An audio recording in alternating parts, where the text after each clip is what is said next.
एक ऐसा अंतर्राष्ट्रीय ख्याति प्राप्त मानव जो गुरु प्रेरणा से पिछले 20 वर्षों से वानप्रस्थ जीवन जीते हुए 24 घंटे मानवता की सेवा में संलग्न है। एक ऐसा मानव जो अभी राष्ट्रीय, अंतर्राष्ट्रीय टीवी चैनलों पर 7,500 एपिसोड के माध्यम से सनातन सत्य, आत्मविज्ञान एवं पुनरुत्थान, व्यवहार एवं निश्चय जगत के जीवनोपयोगी विषयों पर हृदय स्पर्शी प्रवचन कर चुका है। उस मानव का नाम है महात्मा उपासक प्रोफेसर डॉक्टर सोहन राज तातेड़। प्रोफेसर तातेड़ द्वारा योग, दर्शन, शिक्षा विषयों पर रचित पीएचडी स्तर के 250 शोध ग्रंथ भारत के 100 प्रतिष्ठित विश्वविद्यालयों में शोधार्थी पढ़ रहे हैं तथा वे सभी शोध ग्रंथ वहां की सेंट्रल लाइब्रेरियों में उपलब्ध हैं। महात्मा सोहन राज ने अभी तक हजारों स्कूलों, कॉलेजों, विश्वविद्यालयों एवं संस्थाओं में सेमिनार, वर्कशॉप, कैंप लगाकर लाखों विद्यार्थियों को योग, दर्शन, शिक्षा का प्रशिक्षण देकर उन्हें सुसंस्कारित किया। डॉक्टर तातेड़ ने भारतीय संस्कृति उत्थान के 4000 से अधिक समसामयिक विषयों पर आर्टिकल लिखकर ऑनलाइन जर्नल, पत्रिकाओं, वेबसाइट्स पर प्रकाशित किया, जिसका उपयोग लाखों पाठक कर रहे हैं। उपासक तातेड़ के 5000 से अधिक आज का सुविचार, आज का शुभ संदेश, आज का मंगल भावना योग आदि चिंतन websites, Twitter, blogger, Facebook, YouTube माध्यमों से लाखों लोग अपना जीवन निर्माण कर रहे हैं। मानवता के मसीहा ऐसे महामानव महात्मा सोहन राज तातेड़ के प्रोफाइल को अभी तक विश्व के 20 लाख दर्शक यूट्यूब पर, 12 लाख गूगल पर एवं लाखों दर्शक फेसबुक, ब्लॉगर, ट्विटर और इंस्टाग्राम पर देख चुके हैं। सुनिए, देखिए, समझिए सनातन सत्य। जैसी दृष्टि वैसी सृष्टि, दृष्टि विज्ञान, कुदरत, कुदरती रचना एवं कुदरत के कानून से शाश्वत सुख की प्राप्ति। जोधपुर के परम पूज्य महात्मा उपासक प्रोफेसर डॉक्टर सोहन राज तातेड़ के निर्देशन में सनातन सत्य। जैसी दृष्टि वैसी सृष्टि, दृष्टि विज्ञान।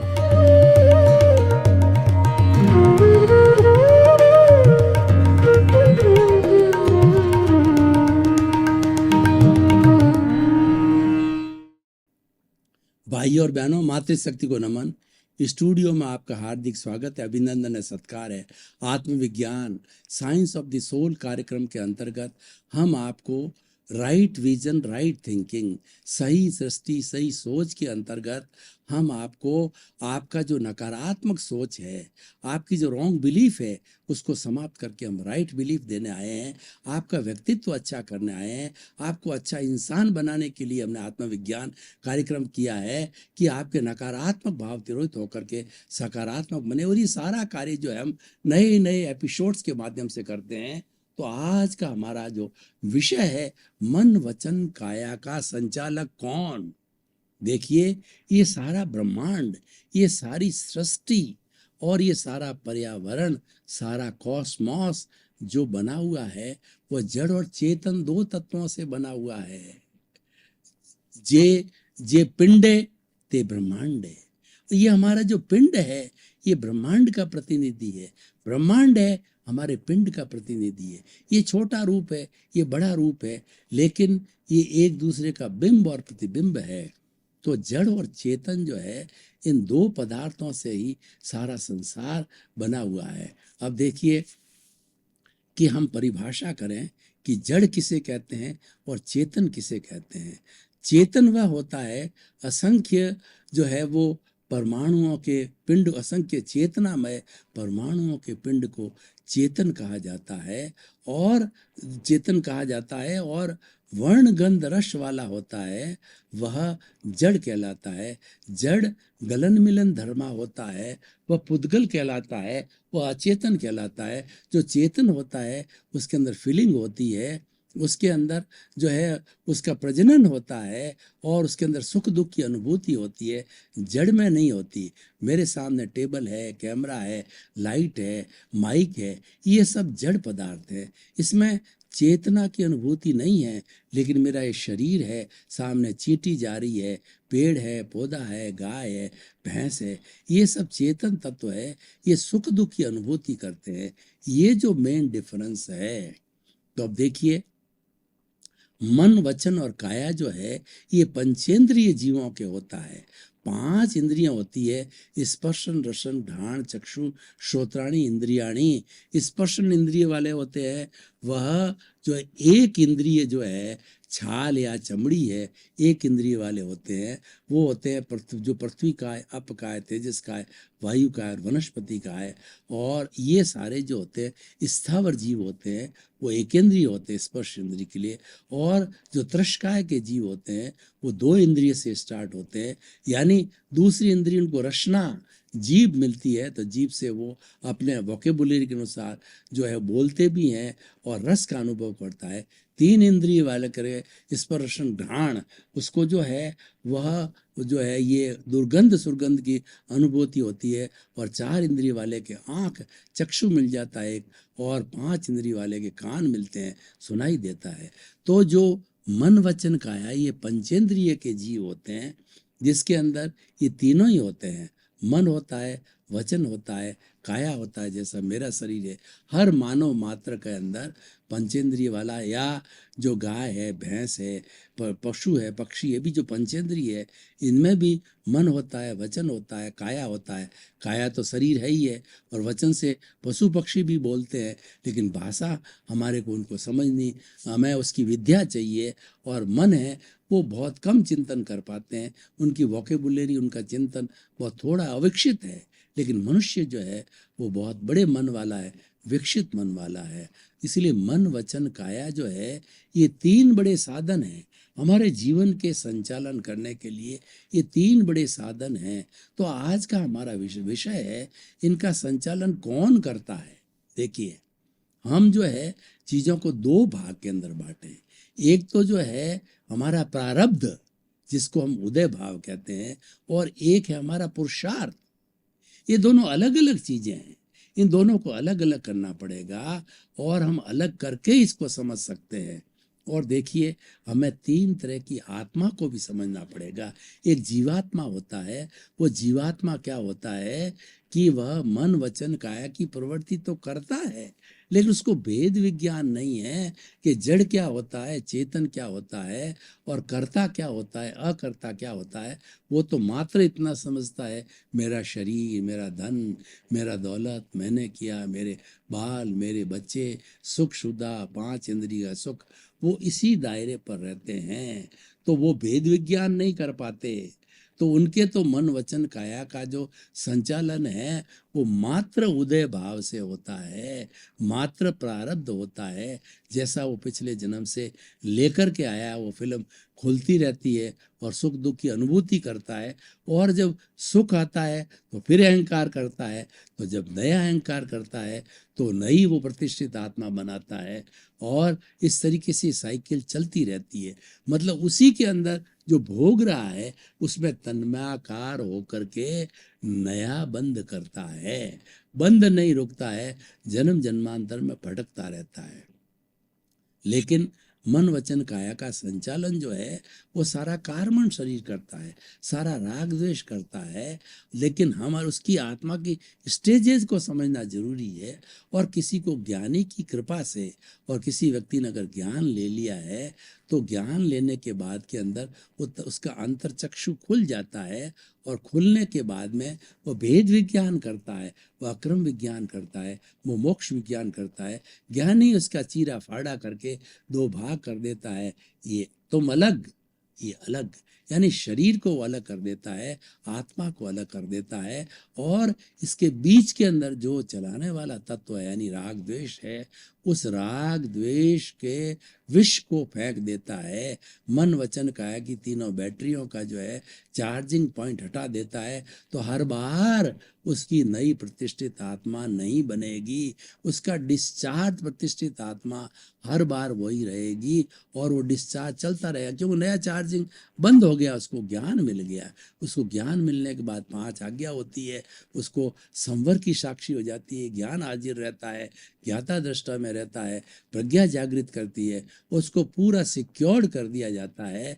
ज्ञान लेने के बाद में सिक्योर्ड होने के बाद के अंदर नए कर्मों का बंधन रुक जाता है, पूर्व के कर्म जो है, और वो ये सोचता रहता है कि जो है वो मैं किस तरीके से खोज डालूं या न डालूं। अब देखिए, और तीसरा होता है परमात्मा। परमात्मा होता है वह सिद्ध बुद्ध मुक्त हो जाता है, और जब पूर्ण रूप से कार्बन शरीर जो कि मन वचन काया का संचालन करने वाला है उसको खत्म कर देते हैं। मन खत्म हो जाता है, वचन खत्म होता है, काया खत्म हो जाती है, और वो सिद्ध बुद्ध बन के ईश्वर परमात्मा बन जाता है। वो तो अगली स्टेज है। तो अब हम देखें कि मन वचन काया जो 3 कार्य की पद्धति होती है, इसका संचालन कार्मण शरीर करता है, राग द्वेष करता है। हमने 2 भाग बना दिए, पुरुष बन गए हैं, हमको पुरुषार्थ करना है। पुरुषार्थ क्या है? जागृति में मैं ज्ञाता हूँ, मैं दृष्टा हूँ, मैं जानने वाला हूँ, मैं देखने वाला हूँ, और आत्मा के गुणों की भजना करते हैं हम, और प्रज्ञा के जगत के अंदर रहते हैं, संवर के साथ रहते हैं, संभाव के साथ में रहते हैं, 5 आज्ञा में रहते हैं। तो ये हमारा पलड़ा अलग हो गया, ये तो पुरुषार्थ का खाता हो गया। अब हम जो आज का जो विषय है ना, ये मन वचन काया जो है, वो हमें ये भेद विज्ञान करना होता है कि ये मन वचन काया रूपी जो शरीर है वो पूर्व जन्म के कर्मों के भुगतान के लिए मिला है। Here lies the point. मन वचन काया का संचालन कौन करता है? कि पूर्व जन्म के अर्जित किए हुए कर्म शरीर जो साथ में है वही इसका संचालन करते हैं। और ये जब उदय भाव आता है, जब प्रारब्ध होता है, तो वो राग द्वेष जब उदय में आता है, जब पुण्योदय होता है, तो हमारे मन वचन काया शुभ कार्य करने लग जाते हैं।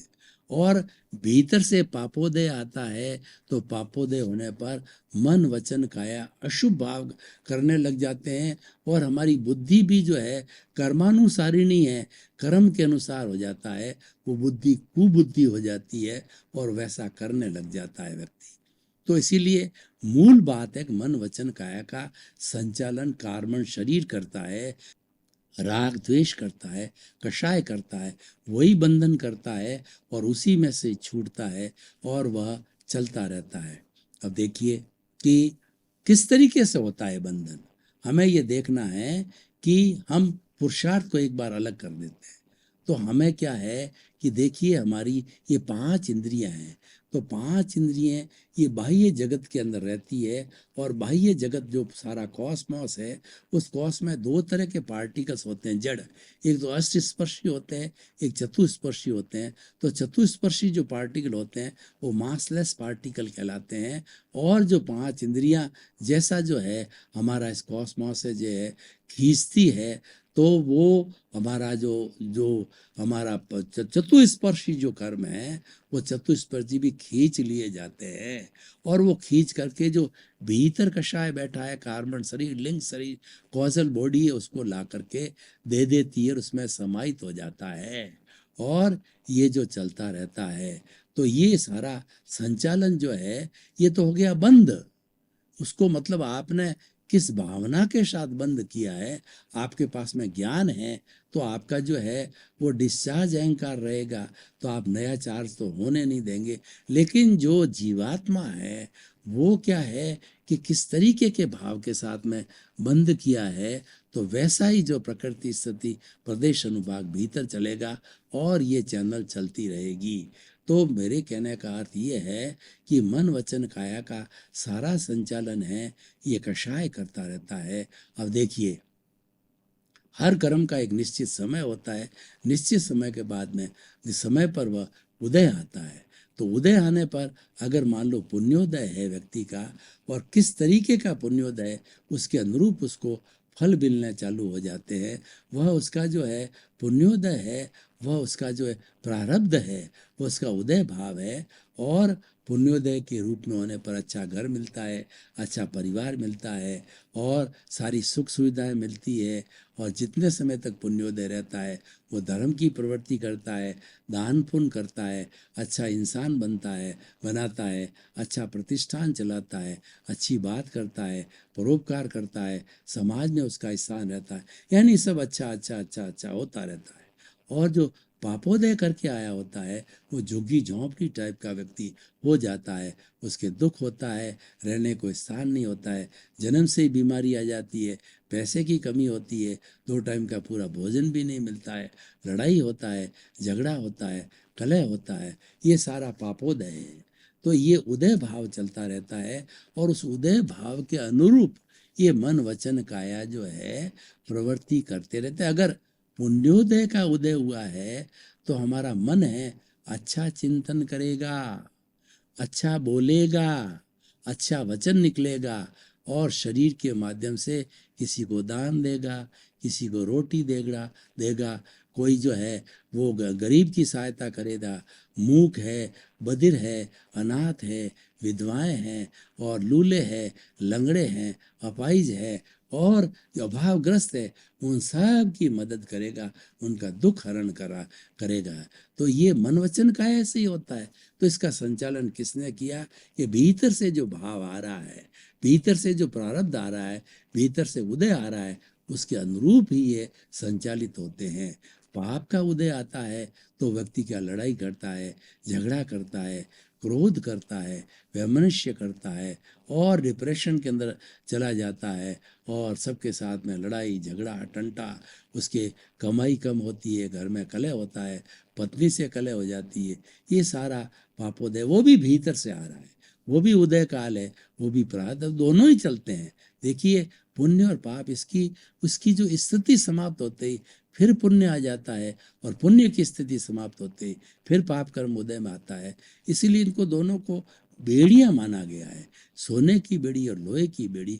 ये कहा गया कि ये दोनों बेड़ियां हमको परेशान करती है, तो इनको काटो और इनको अक्षय सुख की प्राप्ति करनी, जिसका नाम मोक्ष होता है। तो आज हमारा विषय है कि संचालन कौन करता है? वह करता है मन वचन काया का संचालन। राग द्वेष करता है, अहंकार करता है। तो भाइयों और बहनों, इस एपिसोड को जो है हम आज थोड़ा तराजू पर कसते हैं, कसौटी पर कसते हैं कि मन वचन काया को शुद्ध करने के लिए हमें क्या करना चाहिए। तो मैं बताना चाहता हूँ, हर व्यक्ति जो है इसको गहराई से समझे, ये जो प्रारब्ध और उदय है उसको गहराई से समझे और पुरुषार्थ का उपयोग करे। देखिए ये अपना काम कर रहा है और ये तो करता रहेगा, और ये उदय भाव के समाप्त हो जाएगा। हमारे को आगे भी सोचना है।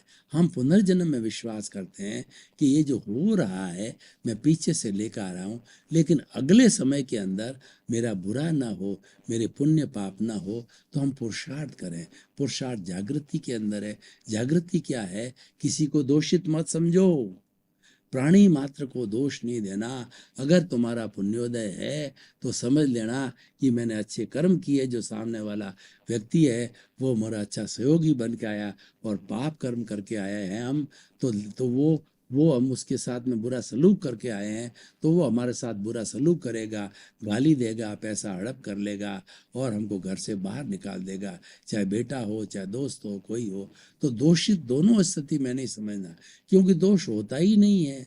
कोई व्यक्ति करता हो ही नहीं सकता, उसको तो व्यवस्थित शक्ति ने भेजा है, उसको तो मैंने बुलाया है, वो तो निमित्त मात्र है, उसके प्रति कृतज्ञता का भाव रखना है। तो हमारे नए कॉज नहीं पड़ेंगे। ये नए कॉज न डालना, ये बहुत बड़ी जागृति है, ये सारा पुरुषार्थ है। उसके लिए ज्ञान को हाजिर करना चाहिए, किसी को दोषित नहीं मानना, किसी को दुख न देना, हर वक्त चिंतन करना कि हे मेरे भीतर विराजमान शुद्ध आत्मा भगवान, मुझे ऐसी शक्ति दो, जागृति दो, मैं किसी भी प्राणी के साथ 84 लाख योनि के किसी प्राणी के साथ को उसको दुख न दूं, मन से वचन से काया से, ऐसा चिंतन करना चाहिए। और किसी भी सूरत में किसी को दोषित मानना नहीं, दोषित होता ही नहीं है, और अपने आप को भी कर्ता कभी नहीं मानना। व्यक्ति में कर्ता की योग्यता है ही नहीं, कर्ता वास्तव में व्यवस्थित शक्ति है। वो जो है साइंटिफिक सर्कमस्टेंशियल एविडेंसेज है, वो संजोग जुटाती है, और वो 2-3 तरीके से बने होती है। वो जो 6 द्रव्यों की बनी होती है, जिसको हम कहते हैं कि रेस्ट, मोशन और एनिमेट, इनएनिमेट, टाइम और स्पेस, ये व्यवस्थित शक्ति है। और उसके साथ के अंदर जो है हमारा जो है वो द्रव्य, क्षेत्र, काल, भाव, भव, ये व्यवस्थित शक्ति है। और उसके साथ में जो है हमारा जो है वो कर्म, पुरुषार्थ, भाग्य, नियति, काल, स्वभाव, ये है। ये सारा जो मिलकर के व्यवस्थित शक्ति करता है, और यही संयोग जुटाते हैं, यही जो है संसार है, यही जगत है।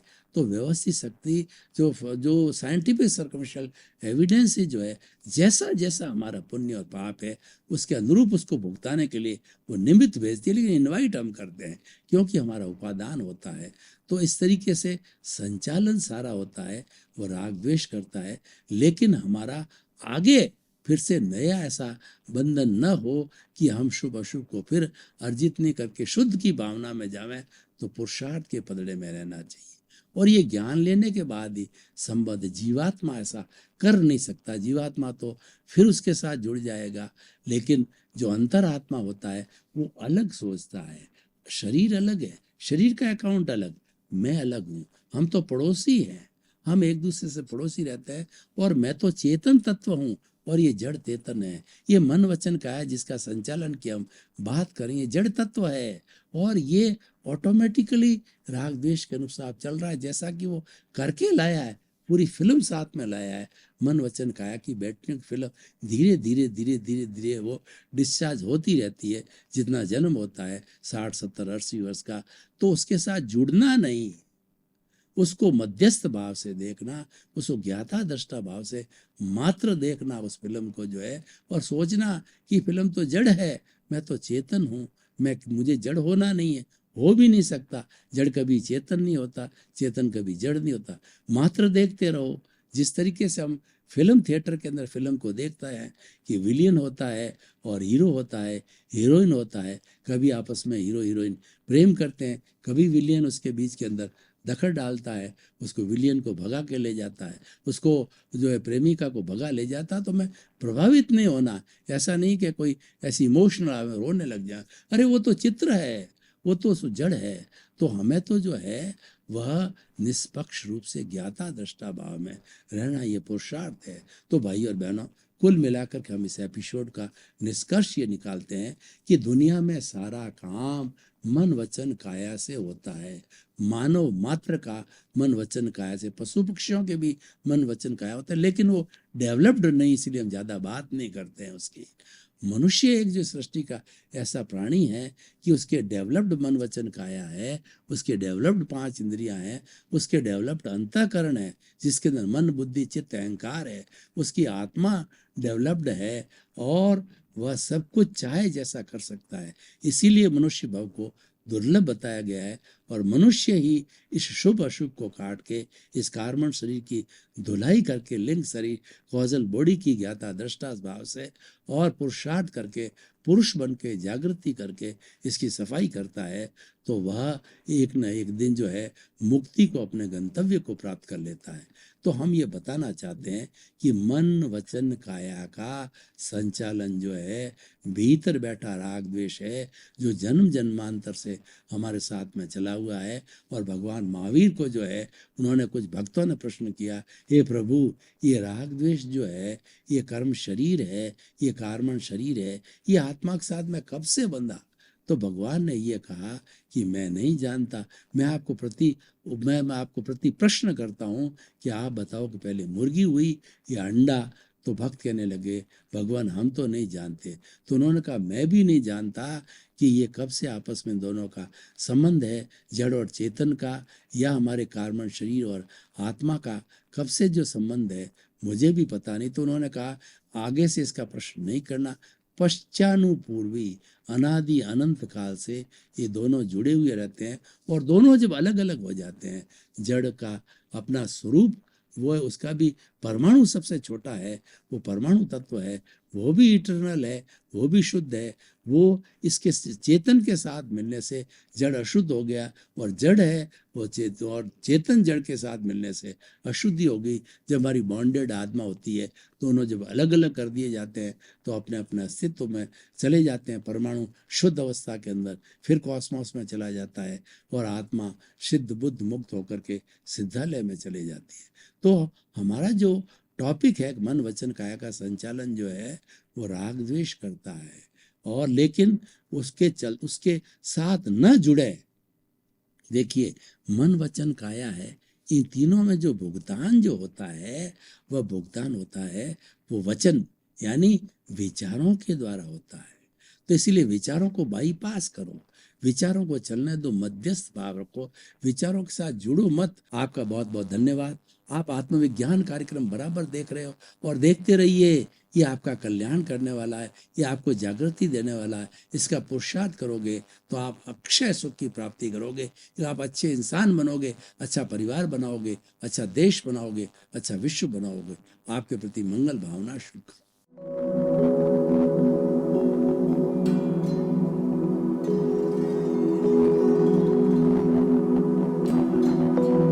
एक ऐसा अंतर्राष्ट्रीय ख्याति प्राप्त मानव जो गुरु प्रेरणा से पिछले 20 वर्षों से वानप्रस्थ जीवन जीते हुए 24 घंटे मानवता की सेवा में संलग्न है। एक ऐसा मानव जो अभी राष्ट्रीय, अंतर्राष्ट्रीय टीवी चैनलों पर 7,500 एपिसोड के माध्यम से सनातन सत्य, आत्मविज्ञान एवं पुनरुत्थान व्यवहार एवं निश्चय जगत के जीवनोपयोगी विषयों पर हृदय स्पर्शी प्रवचन कर चुका है। उस मानव का नाम है महात्मा उपासक प्रोफेसर डॉक्टर सोहन राज तातेड़। प्रोफेसर तातेड़ द्वारा योग, दर्शन, शिक्षा विषयों पर रचित पीएचडी स्तर के 250 शोध ग्रंथ भारत के 100 प्रतिष्ठित विश्वविद्यालयों में शोधार्थी पढ़ रहे हैं, तथा वे सभी शोध ग्रंथ वहां की सेंट्रल लाइब्रेरियों में उपलब्ध हैं। महात्मा सोहन राज ने अभी तक हजारों स्कूलों, कॉलेजों, विश्वविद्यालयों एवं संस्थाओं में सेमिनार, वर्कशॉप, कैंप लगाकर लाखों विद्यार्थियों को योग, दर्शन, शिक्षा का प्रशिक्षण देकर उन्हें सुसंस्कारित किया। डॉक्टर तातेड़ ने भारतीय संस्कृति उत्थान के 4000 से अधिक समसामयिक विषयों पर आर्टिकल लिखकर ऑनलाइन जर्नल, पत्रिकाओं, वेबसाइट्स पर प्रकाशित किया, जिसका उपयोग लाखों पाठक कर रहे हैं। उपासक तातेड़ के 5000 से अधिक आज का सुविचार, आज का शुभ संदेश, आज का मंगल भावना योग आदि चिंतन websites, Twitter, blogger, Facebook, YouTube माध्यमों से लाखों लोग अपना जीवन निर्माण कर रहे हैं। मानवता के मसीहा ऐसे महामानव महात्मा सोहन राज तातेड़ के प्रोफाइल को अभी तक विश्व के 20 लाख दर्शक यूट्यूब पर, 12 लाख गूगल पर एवं लाखों दर्शक फेसबुक, ब्लॉगर, ट्विटर और इंस्टाग्राम पर देख चुके हैं।